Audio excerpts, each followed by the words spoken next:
Hi, this is Gizmo First, and yes, again, informal in my office because I can. And I thought I'd answer a question that a couple of people have asked me recently, considering I live so close to the front of where the current crisis is going on. Why haven't I made any videos about Ukraine when so many content creators seem to be? The answer is simple, but also more complicated than it might seem, but I do want to try and answer it. I'm primarily here to report on games and entertainment, alright?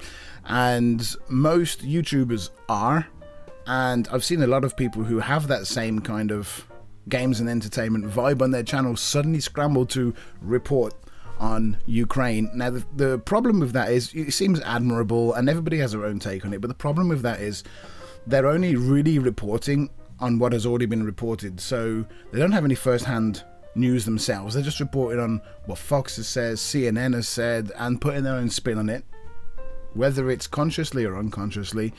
And unfortunately we can't escape the fact that there's a lot of fake news out there, and in fact the further west you go, the more fake it is, because they're not on the front lines, and every single media outlet has its own agenda on what they want to portray. You know, they'll portray some things but not portray other things. They'll present one side but won't present the other side.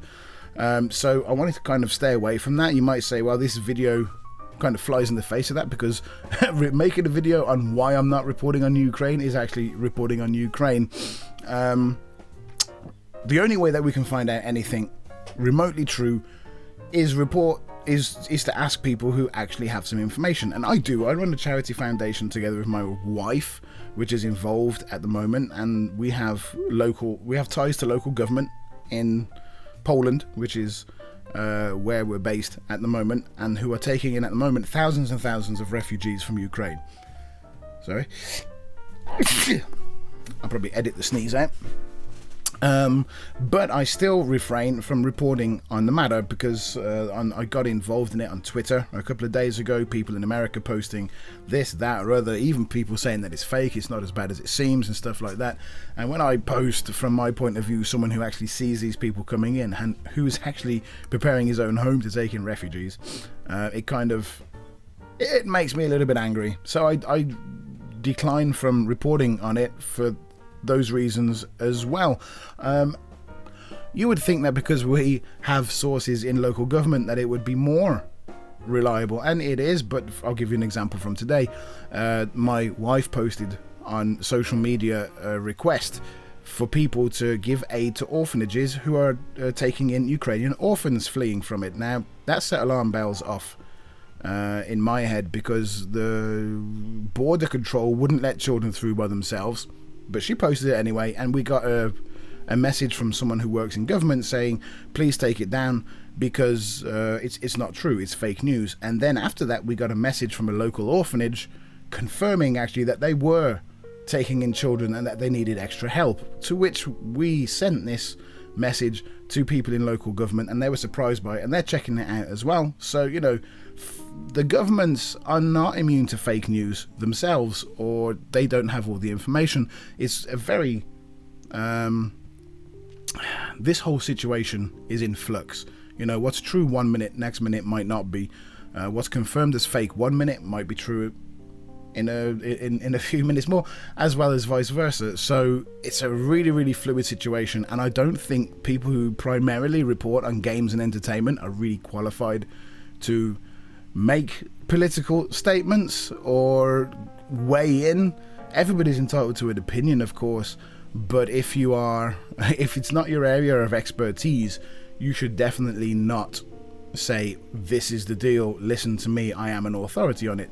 For by all means, if you're a content creator, report on what you're seeing, say how you're feeling about it, but do not portray it as truth, because truth is fluid. Okay.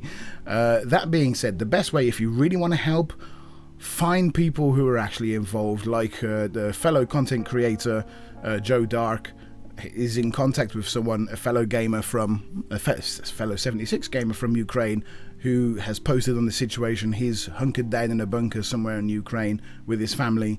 Ask other people. They're not difficult to find. You know, we're all part of a big gaming community where you can actually ask people from Ukraine and the surrounding countries, just so we don't get on the hate wagon to the Russians as well. Let's just kind of treat this like it's definitely Putin. I've received a couple of messages from Russian gamers from Fallout 76 who I've known for years, who are asking me if we have place to put them up or to get them jobs at the moment because they don't want to live there. They're scared of their leader. They want to escape. They are not allowed across the border. And even if we wanted to help them and take them in, we wouldn't be able to. And it would be very difficult for them to find jobs because of the anti-Russian sentiment at the moment. But the average Russian person either doesn't know what's going on or doesn't support it. They don't want to go to war.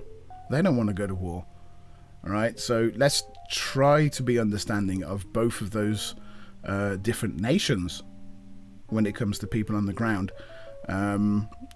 If you really want to help, find people who are directly involved. I'm not going to be running fundraisers on my YouTube channel because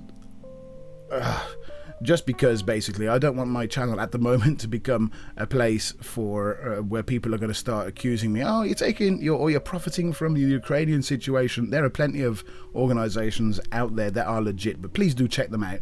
If you're thinking about chucking a few quid or a few dollars to help the Ukrainian situation, please check out where your money is going to, because not all of them are legit. So, to sum up then, treat everything with a pinch of salt, take everybody's opinion into account, help where you can, be careful where you help. This is Gizmo First. Please leave a like and subscribe, and I'll catch you later.